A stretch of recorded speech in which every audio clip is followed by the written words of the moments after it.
Yo, welcome back. Appreciate you for being here. If you read that title, yes, it's what you read.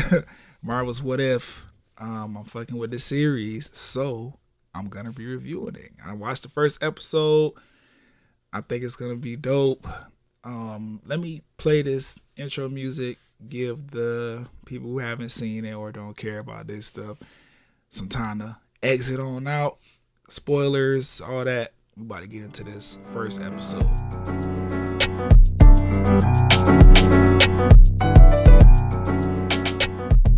Yeah, so for those of you who are Marvel heads like myself, I'm pretty sure you've been keeping up with everything that they've been doing on Disney Plus.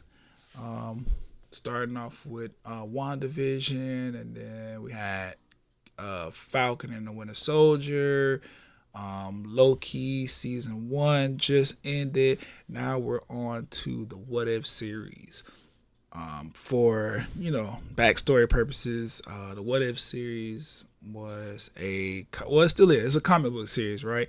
And they basically take the popular stories and the popular characters that we all know and love on the Marvel roster, and they kind of flip the stories using the other people that are in that stories or in that character's storyline. Yeah, storylines. So that could be anything like, instead of Peter Parker getting bit by the spider and becoming Spider-Man, it was actually Flash Gordon or Harry Osborn's son. Norman Osborn? Harry Osborn's the son. Or Harry Osborn. Like shit like that. So the series has been around. Well, first of all, there's been multiple series. Like Marvel keeps redoing this comic book franchise, and I mean it's pretty popular. Like people like stuff like this when we know and love a story, and they kind of give us a fresh new take on it. Kind of create this alternate universe where this stuff would be the real story. It's pretty dope. I never got into the What If comic books franchise or series or anything like that. I mean, I've heard some of the stories and stuff, and just being a fan or whatever. Sometimes you start looking up shit, you go down these rabbit holes, and you find out all this other stuff, What If included. So when I seen it, I'm like, all right, I'm thinking this might be kind of dope. It's animated. It's not like real people like WandaVision, Falcon and the Winter Soldier, and Loki were. So I'm like, all right, cool. This is another MCU like entry. Not quite sure if it's gonna be like specifically tied to Phase 4, but it's Marvel. It's Disney Plus. My subscription is paid. My TV work. My internet good. I'm finna check it out. So I did. First episode did not disappoint. It was really the episode because if I wasn't really feeling the first episode like that, I had decided, okay, I'm gonna just let this one play all the way out, and then I was gonna do a review for it at the end of the series. But these episodes are coming out weekly, just like all of the other Marvel Disney Plus series or whatever. So I was like, I like the first episode, and the stories are gonna change these episodes. So let me just get into it. Starting with episode 1, titled "What If Captain Carter Were the First Avenger?" First Avenger referring to Captain America. So basically, the story goes like this, right? I mean, y'all seen what happened on Disney Plus, but this is what I'm getting.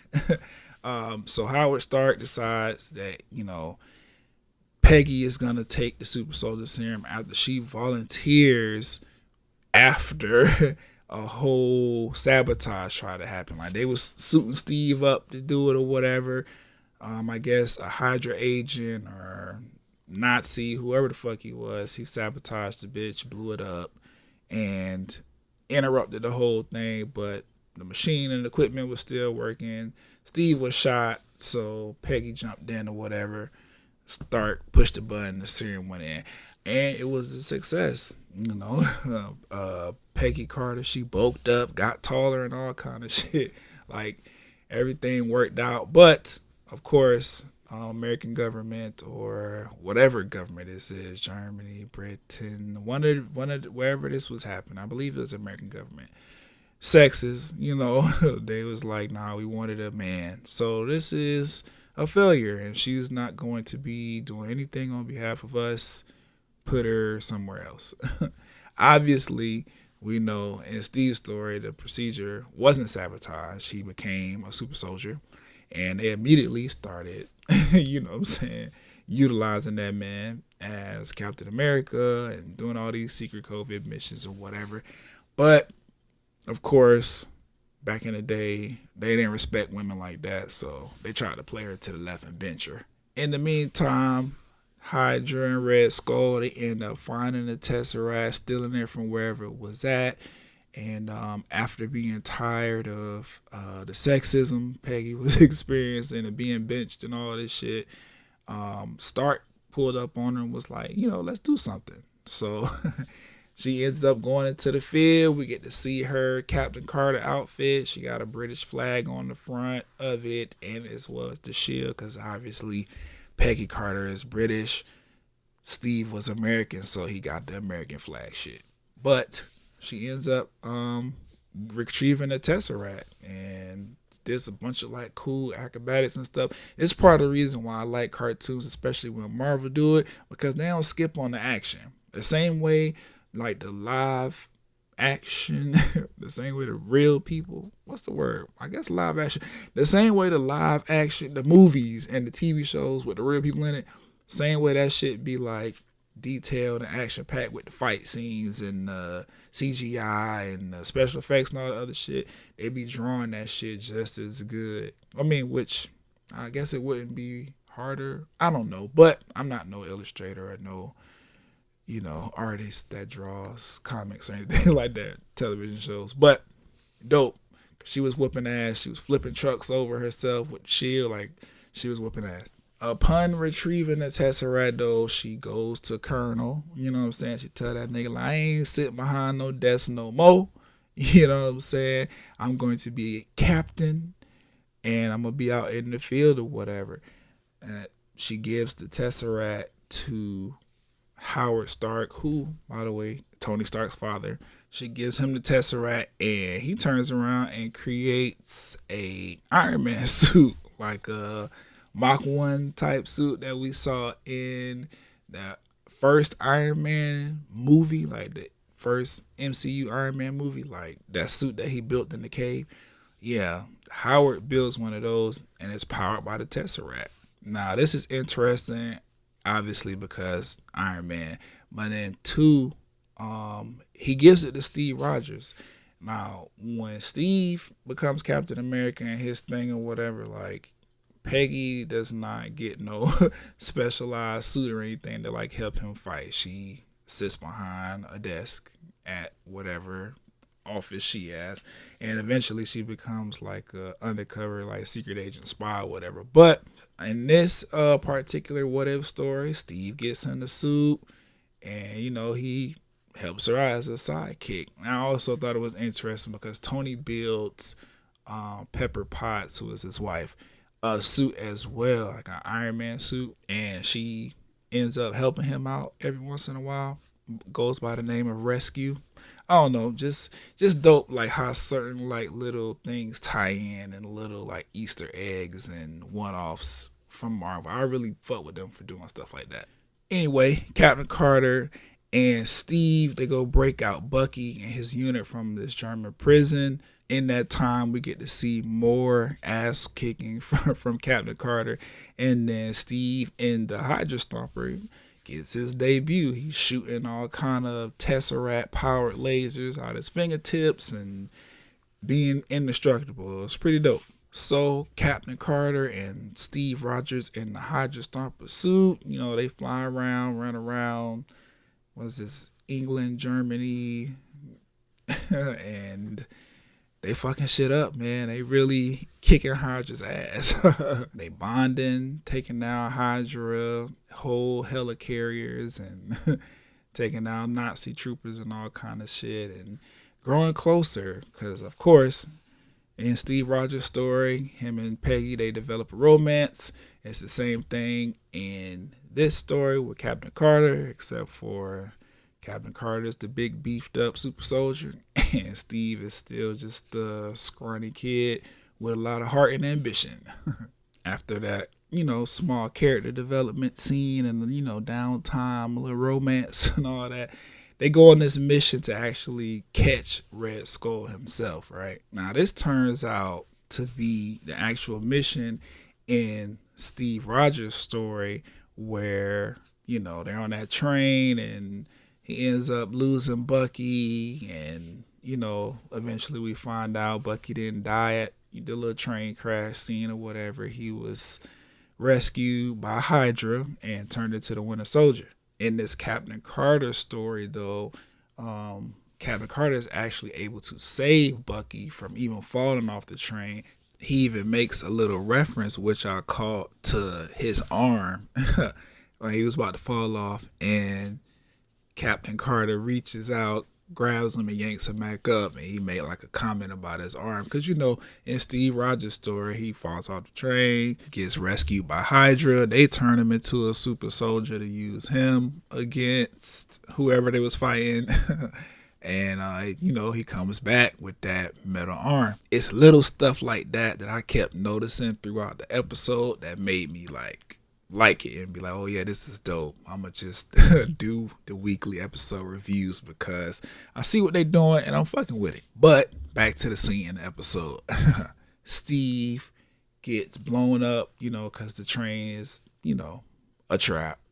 So Steve ends up getting blown up inside the Hydra Stomper. That shit falls way, way down where Bucky was supposed to fall.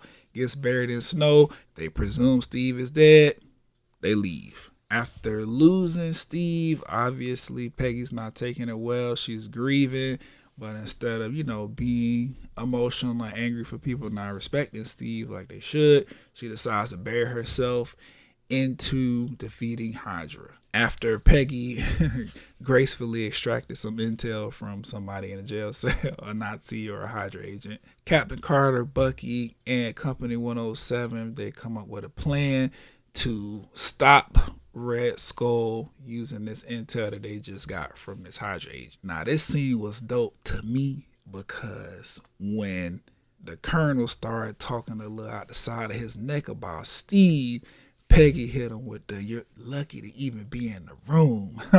Now, he had been saying this shit to her from the beginning of the episode, being that misogynistic sexism bullshit where he discounting her entire existence because she a woman, telling her she lucky to even be in the room, as if it's privileged information to hear a bunch of idiots stand around and talk about war. But it is what it is. I just appreciate that she checked his ass back. Like, nigga, I've been the one out here jumping out of planes and fighting motherfuckers in tanks and shit, beating up all kind of. I've been turning the tide for the war single-handedly, and you've been in the office behind a desk just reaping the rewards. After what happened to Steve, your ass is lucky to be in the room, nigga. Don't talk to me about my motherfucking dog Steve. That's the energy I got from it anyway. Next scene, though, Captain Carter, Bucky, and Company 107 break into the Hydra facility, and we find Red Skull and his scientists accessing the power of the Tesseract. Meanwhile, Bucky finds the Hydra Stomper and Steve down in the basement. While Bucky is tending to Steve and the Hydra Stomper, we go back to Red Skull, and he done opened up this portal and got some damn tentacles coming out of it. And that shit immediately pick him up and crush him. Didn't need Captain Carter to knock his face in, nothing, no gunshots from Bucky. The tentacles is no, come here, you was playing with my life, I'm taking yours. Meanwhile, Bucky, Steve, and Company 107, they get the power to the Hydra Stomper through some kind of generator that was left down there.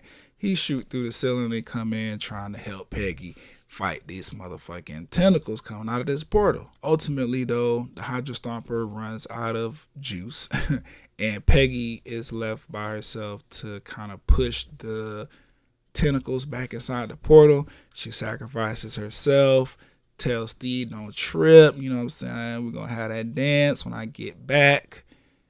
But obviously the Tesseract portal closes and Steve is looking sad. Peggy's gone, but we fade to black.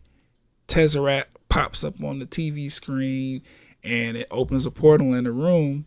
All of a sudden, Captain Carter comes out with some chopped up tentacles flying behind her.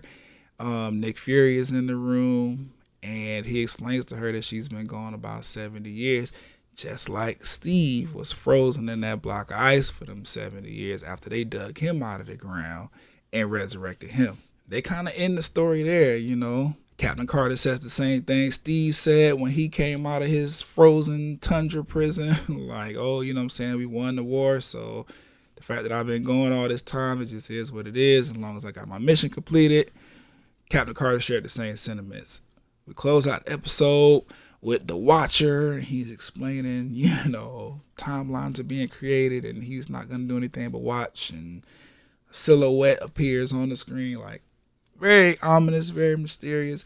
I'm trying to understand how this is going to tie into Phase 4, but I have thoughts on that. Outside of those thoughts that I'll share on a later Blurcast episode, I think this show is dope. Based on this episode I've seen, if they keep going down this trajectory, picking like the really popular characters and kind of giving somebody else in those particular storylines one of those B characters to like really shine, I'm excited. I feel like they're gonna do one with Shuri becoming Black Panther because I don't know, that's a big one that people like, a big story. And plus it happens in the comic books. I don't know, so maybe not. Maybe it's gonna be what's his name? Killmonger that becomes Black Panther. I don't know. I never got into the What If comic book series, like I said earlier. So seeing these stories or whatever, this is like new shit for me. So I'm excited and I like what they got going on. And like I said, I think the next one's going to be about Black Panther because the Marvel Avengers game, which I'm going to be covering, by the way, they are putting Black Panther in the game finally. Wakanda's going to be there. All of the shit's going to be dope. Okoye's going to be there. Shuri's going to be there. Killmonger, probably. M'Baku, maybe. Wakanda's coming to the Marvel Avengers game with Black Panther as a playable character. I'm going to cover that on the Blurrycast, but I think that's why the next episode is going to be Black Panther. I'm not sure. It could be something else, but we'll find out next week. I'm excited. Hopefully, y'all going to stick around and listen to me review these episodes. I feel like all of this time travel, timeline, variant, alternate universe stuff is making way for a lot of dope shit to happen in MCU Phase 4. This is my speculation, right? I'm going to just briefly discuss it. I feel like all of this time travel and time stuff that they got going on with these Disney Plus Marvel shows is ultimately going to weave a story that allows the X-Men to come into the MCU and the Fantastic Four like story to be retold in a way that better fits the actual MCU. Because when Disney bought Fox and Marvel, Marvel was able to reacquire the mutant terminology and the whole X-Men universe pretty much. So we'll see what happens. I'm excited. But that's it for this first episode of What If, Marvel's What If. They did, like I said, what if Captain Carter were the first Avenger? I'll catch y'all next week and we'll discuss What If Episode 2. I'm interested to see who they're going to pick or what story they're going to tell. But yeah, I'll let y'all.